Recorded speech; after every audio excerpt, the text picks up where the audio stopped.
My wife and I always say that we're always parenting for the first time, even though we have 8 children. I mean, if you think about it, it's the first time I've ever had a 15-year-old, and he may make it to 16. But it's also the first time I've had to deal with driver's ed, had to deal with all the frustrations and the triumphs that come with that. I want to share with you a moment that I just had with my son that God really inspired in me, and I'm going to share with you because it was, as a daddy, it was a growing moment for me. Hey, bud. Hey. I love you. Love you. You're awesome. I know. And you're humble. Very. Sounds like somebody needs to be knocked down a little bit. So what do you think of that new policy we instituted about push-ups every hour? I hate it. Golly. So tell them what we get to do.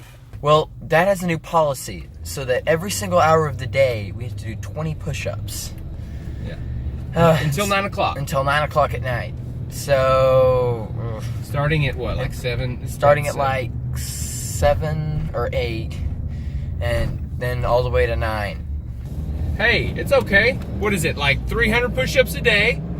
Mama, she started at 4 o'clock this morning. She had 100 before the rest of us even started. So she'll have what, 400? 400?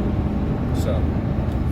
And what's worse is he's constantly pinching me at every single place I'm sore at. So I'm like, on my arms, he'll just grab me and tear. I'm like, what in the world? Sore pecs. Oh. You know what, Sam? Oh, We're driving home right now. No. I think we need to pull over and check our load. We don't have a load. And we need to do 20 right here. I think you agree. No, we need to do 20 right now. Just knock them out fast as possible in front of this old church. Let's do it, bud. You and me. No. Together. He's so sore. Let's go. You and me. He's doing really good.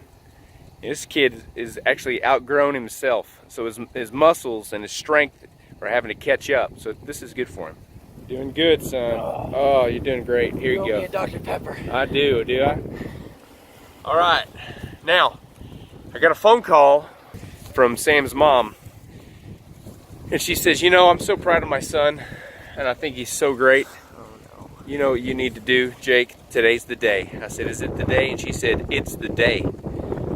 This is the day, 30-degree weather. No. Son, we're about 4 miles from home. Oh. You get to run home. And if you make it home, I brought cash so I can hitch a ride. I'll pay you 30 bucks. Here, I'll give you 20. hey, the more we talk, the longer it's gonna take. When you meet me at the house, love you. I don't know. Am I a bad daddy for teaching my 15-year-old that he's gotta bust his tail in some harsh conditions and life's not always easy? I don't know. I love it. Been reading a book by Navy SEALs. Those guys are just amazing. Just amazing. I couldn't do what they do, I don't think. And, you know, Sam wants to do Special Forces in the Army. That's what he talks about sometimes. We'll see. You know, he's young. He doesn't know what he wants. But this is good for him. We're going to pass him. He's got 4 miles, and I'm going to leave him. Daddy's not here to watch his back. He's a big boy. He's going to make it, too. Here we go. I love you. Hey, I love you. Remember, you've run with me in 10-degree weather. You've run with me in 110-degree weather. Come on, focus. If you don't make it home by 12 o'clock, we're not going to the bank. We're not going to go start your account. You got about you got about 4 miles. Love you. Love you. And he's by himself. He's got his pocket knife.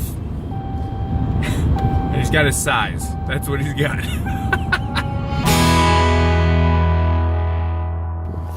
So I'm out here at the highway watching for him to show up. Something like this can show him that no matter how far away he is, 3-4 miles is nothing.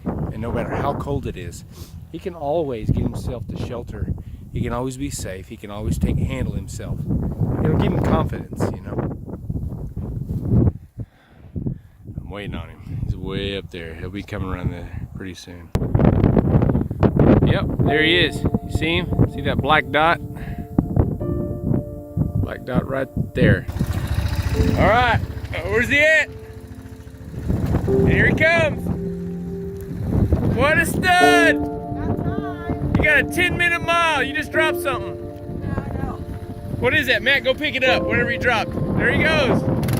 Yee-hoo! My hero right here. Hey, I love you. I love you, buddy. Never again. Proud of you. Come on, let's go. It's right here. This kid right here is my hero right here. Look at him. He's amazing. He's trying not to be mad at me right now. Yeah, really trying. Trying not to be mad at me, but you know what? You just proved something to yourself and to me and to your mama. Oh, then I can walk home when my truck breaks down. There you go.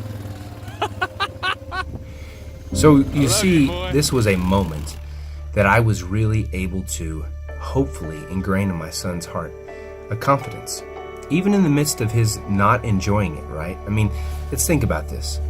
As parents, we see the end from the beginning. Why? Because we've been there, okay? We see who we want them to be, and then we work really hard to create that person that we want them to be, right? Now, here's the part that nobody saw. It wasn't on camera. I was praying this whole time for God to give me wisdom and what to say to him. Then God gave me the words to say. I said, son, I'm going to ask you a question, and I do not want an answer, but I want you to answer in your own heart.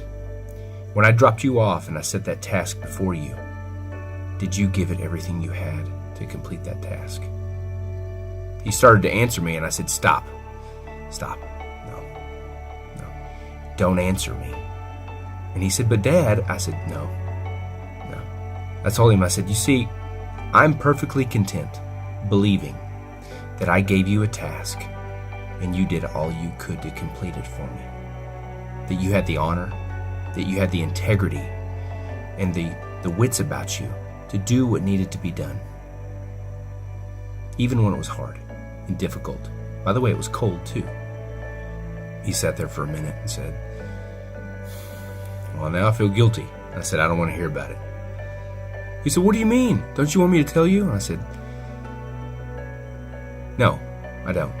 I am perfectly content believing that you are the upstanding, kind, hardworking young man I'm raising you to be. And I trust that you completed this task perfectly. I went on to tell him, you see, I'm not going to be there the rest of your life to drive alongside you while you run in the bar ditch, to yell at you and tell you to hurry up and keep going, to say, hey, you're behind time, let's roll.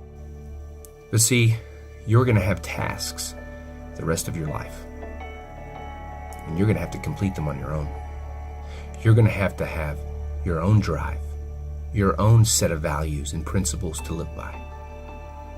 And then I told him, one day you're going to sit in front of the computer by yourself on your own internet, and you're going to be faced with a choice as to what you're going to watch and what you're going to lay your eyes on. And I'm going to believe and I'm going to trust that you're going to have the integrity and the honor to do the right thing. That when you're a daddy, you're going to raise your children correctly. And more importantly, when you're a husband, you will honor and live a life that is worthy of our expectations. This coming year, don't make a bunch of promises you can't keep, but make up your mind to be generationally faithful to your parents, even when you're frustrated at them. Make up your mind to raise your children in a godly way, in an honoring way that breeds honor, because you will need that honor later on. Be generationally faithful. That's the best gift you can give your family this year.